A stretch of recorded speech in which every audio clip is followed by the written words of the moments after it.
Hello friends, Lisa here, TMXing Adventures. I'm in the garden today and I'm going to pick some things to take into the house to process, and I thought I would bring you with me. So let's turn this camera on and let's get picking.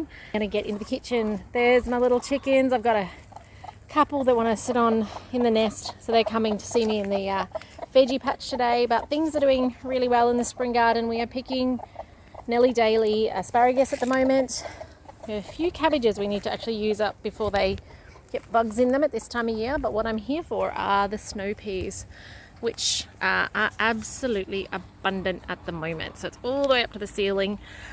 I'm going to take some of these in to cook up in a moment, so just picking them off. Whoop, trying not to drop them everywhere.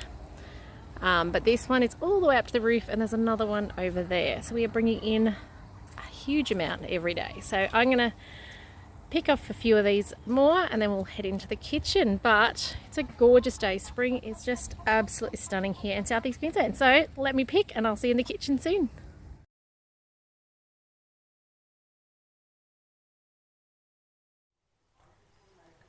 Hello friends, Lisa here from TMXing Adventures. Today I am preserving some produce from the garden. Now it has been a while since I have shown you this.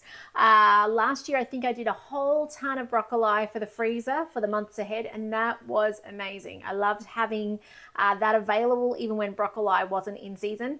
And we're doing our absolute best here at our house to not rely on the grocery store too much.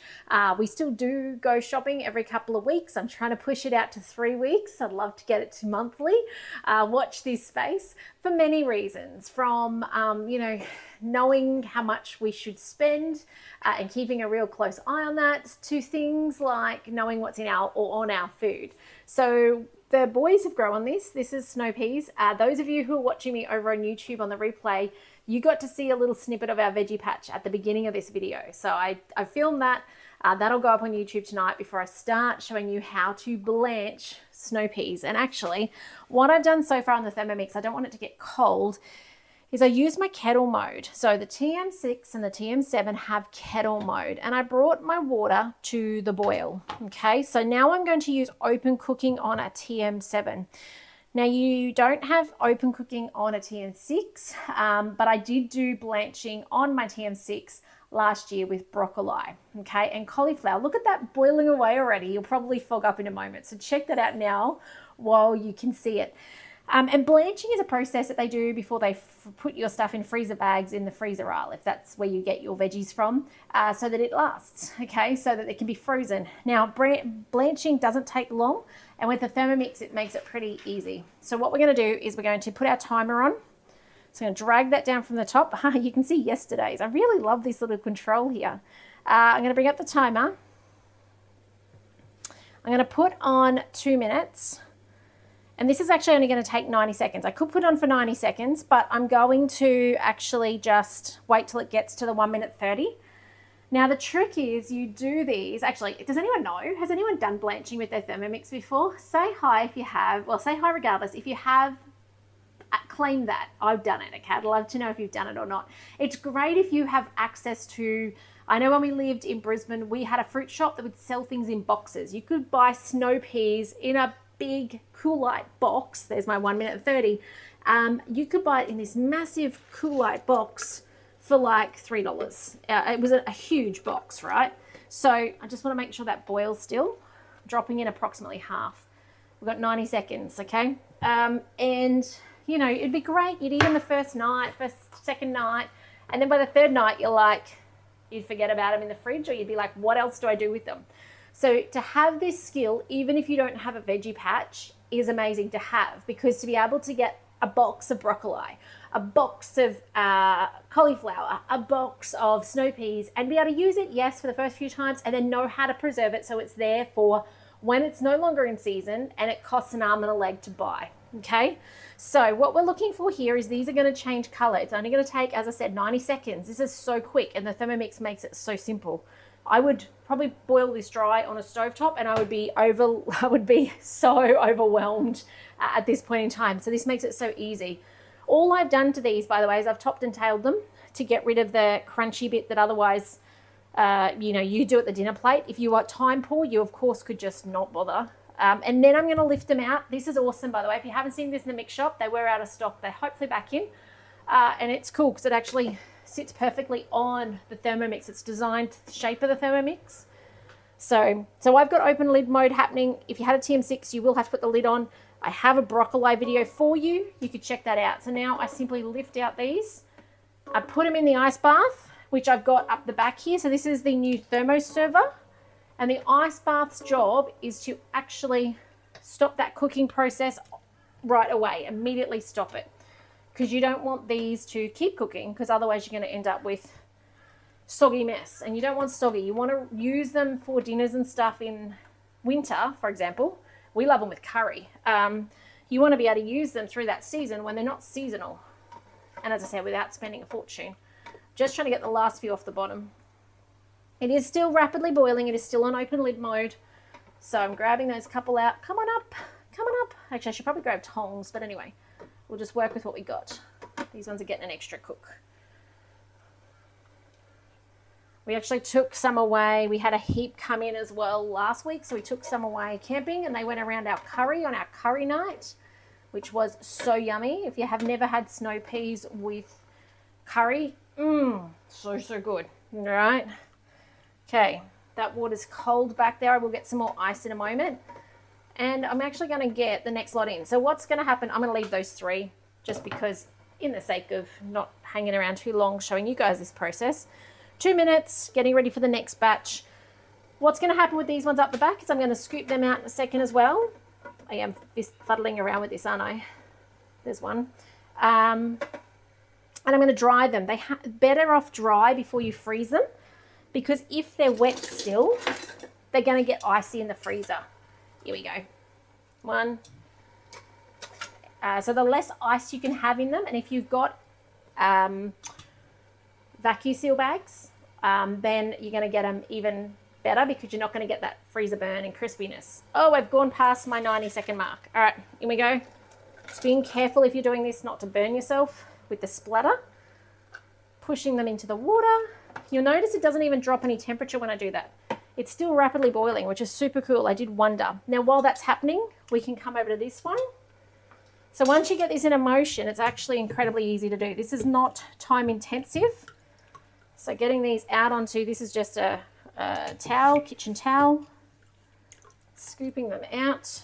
You may need to replenish your ice. If I wasn't on camera, I certainly would be. And ready for the next batch to go through in 30 seconds. So you can see how easy this is. Now, if it's really hot and it's, you know, they're not going to dry quickly. The quicker they dry, the quicker this process is, the better they are, the crispier they remain, the more preserved they will be nicer later. So if you can put a fan on them to dry them, it helps this process along as well. Okay, it'll speed it all up. But, you know, it is what it is.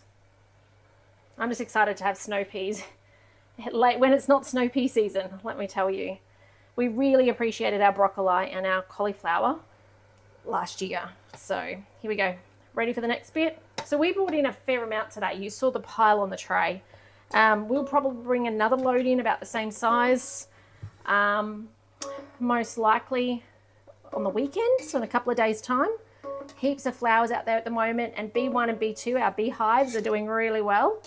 So I reckon we'll be seeing at least another batch, if not 2 of this size, over the next 2 weeks, I reckon.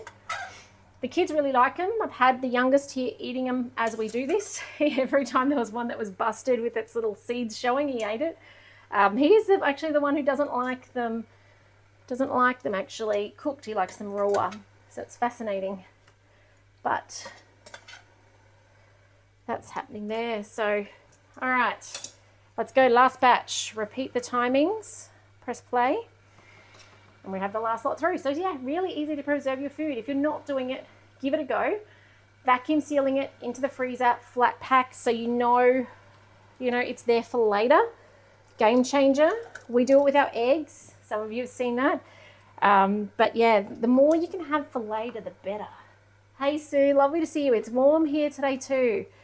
Kids had basketball training this morning and I did not envy them out running around the courts in the heat. They did go jump in the pool when they were done, but yes, very warm. Anyway, I'm going to finish this off. I'm going to start getting the next ones out and vacuum sealing and putting that all away. If you have questions, do reach out. I hope that these videos enlarge your skill set so that with your Thermomix, yes, it can make you amazing, fast, quick dinners. We did that last month where we made dinners and I showed you how easy it is just to do quick dinners. If you've got dietary requirements, it'll help with that. But then, you know, if you've got access to excess produce, it can help you put it away and save you money later. So I love somebody in the comment, Anne, has just said she's vacuum sealed some sauteed mushrooms. What a great idea. You know, I think sometimes we jump back to that convenience style food, and this is convenient. We just got to take 5 minutes to get it happening ahead of time so that it's there for later. It's there for those times when you're like, oh, I have no green on my plate. Oh, hang on, I've got that in the bottom of the freezer.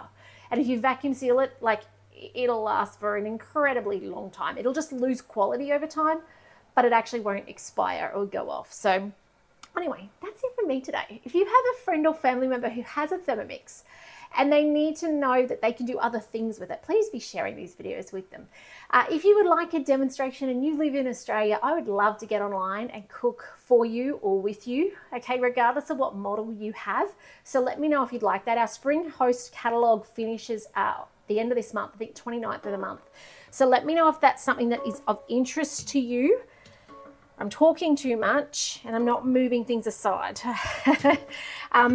And obviously, if you've got someone thinking on a TM7, I would love to be the one to help them get one on the bench. Let me know if you want the code or head over to my website to grab that code, to grab the buy link over there to get a Thermomix on the bench.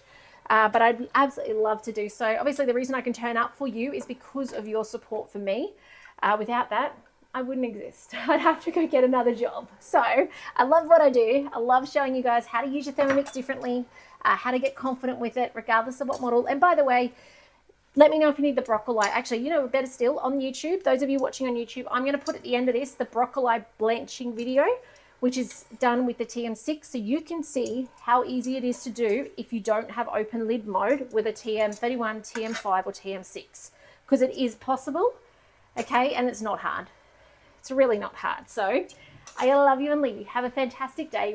Give me a call or get on my website and contact me if you need a hand with your Thermomix at all. I'd love to hear from you and I'd love to know what you're making. But otherwise, take care, and I'm going to see you tomorrow in another video soon. Bye for now.